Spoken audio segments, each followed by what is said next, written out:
On va se mettre sous l'ombre. C'est mieux. Sous cet arbre. Tiens. La repique. Et oui, encore et encore. La repique du riz. Alors qu'est-ce qu'on va faire? C'est que quand il va pleuvoir, ça va se remplir d'eau. Évidemment, on va retenir l'eau. Et ça, je vais vous montrer. Voilà.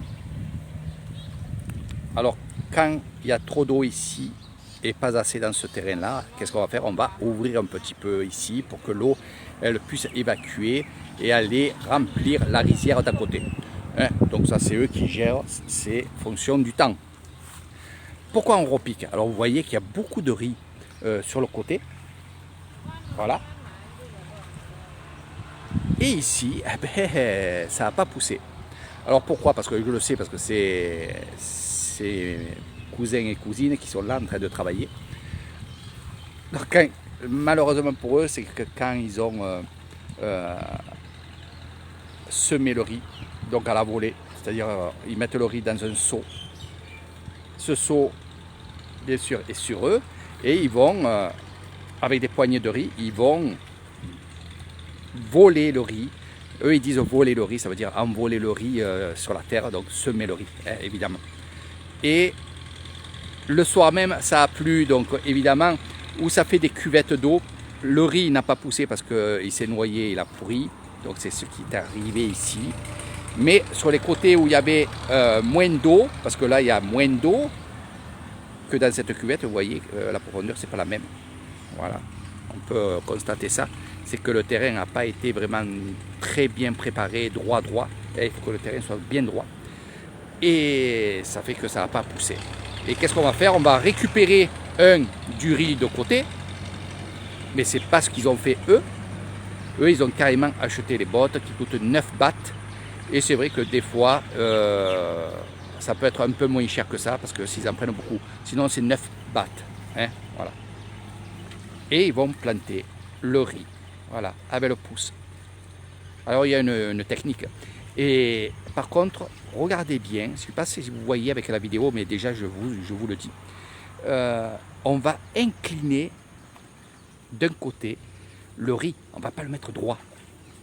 Parce que droit, ils disent que si il y a du vent ou un truc comme ça, qu'il y a un orage, ça arrive, il n'y a pas de violent, on va dire, des souffles de vent comme chez nous, le Mistral, tout ça, ça n'existe pas ici. Mais des fois, quand il va pleuvoir, ben, il y a un grand vent qui se lève et il coucherait le riz. Donc, en étant couché comme ça, eh ben, ils disent que le vent, ça passe par-dessus. Voilà. Je vous dis ce qu'ils me disent. Voilà pourquoi ils plantent comme ça. Et ils ont toujours fait comme ça depuis des années. Alors moi, je vous le dis parce que c'est vrai que moi, on ne me l'avait pas dit au tout début. Et quand je faisais la repique, que je plantais du riz, Pim, elle venait, elle me disait non, Eric, il ne faut pas les mettre droits, il faut les mettre inclinés. Alors aussi, et ça c'est moi qui l'ai vu, c'est que quand on plante le riz droit, le pouce, il faut qu'il aille vraiment au fond. Et comme ça, il va moins profond, mais le dessus est mou. Donc c'est plus facile. Hein, ça aussi, moi je m'en suis rendu compte et après, bon, évidemment, je faisais comme eux. Donc voilà un petit peu comment ça se passe à la repique. On peut repiquer le riz à tout moment, sauf à partir du mois de octobre, novembre, on ne repique pas, ça ne sert à rien parce que le riz déjà il est haut. Donc voilà un petit peu. Alors vous verrez aussi dans les rizières, des personnes dans des rizières en train de couper le haut du riz. Alors bien sûr, vous le savez très bien pour ceux qui savent, mais pour ceux qui ne savent pas, c'est que quand on coupe un arbre, qu'on y fait une taille, bien sûr, il va prendre du pied et il va grossir évidemment plus vite. Ça c'est vrai. Donc souvent, pour lui donner un peu du sang, on va le couper en haut. Le haut, on va le donner au bétail, c'est-à-dire aux animaux, le buffle, les vaches, les lapins, ou peu importe, la dernière fois on m'a dit il y a des lapins. Donc voilà, on va donner le haut aux animaux parce qu'on va le récupérer. Et bien sûr, regardez, là, ça va monter et ça va prendre du pied. Voilà.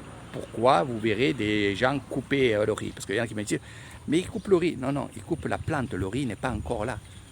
Hein, le riz sera en temps voulu. Je vous ferai des vidéos pour vous montrer tout ça et vous expliquer tout ça.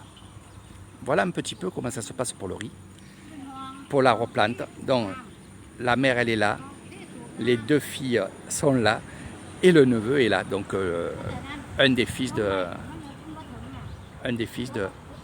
cette demoiselle qui est là-bas, voilà, qui est ma cousine aussi. Donc voilà un petit peu mes amis.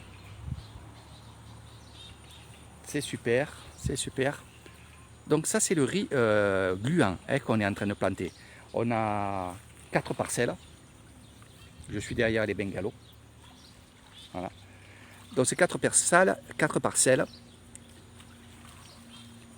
ça appartient à un oncle. Et comme cet oncle-là est du côté du Cambodge, eh ben, c'est nous qu'on exploite toutes les années le riz de cette terre. Voilà. Donc il y en a 2 parcelles pour je dois dire le frère, et 2 parcelles pour la mère qui est ma belle-mère. Ouais. Voilà. Donc la sœur de l'oncle et le frère de l'oncle. Voilà.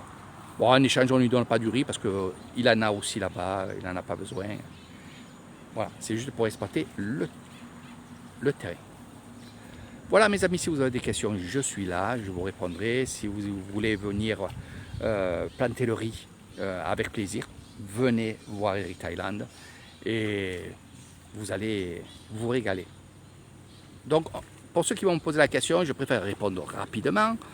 On s'enfonce à peine les pieds dans les rizières. Hein. Voilà, on arrive à marcher tranquillement. Mais regardez, le souci, c'est qu'ils ont le dos cassé. Voilà. Et il n'y a pas de serpent. On peut en voir le matin quand on arrive pour travailler. Mais sinon, non, il n'y a pas de serpent. Voilà, allez, je vous fais de gros bisous et je vous dis à très bientôt.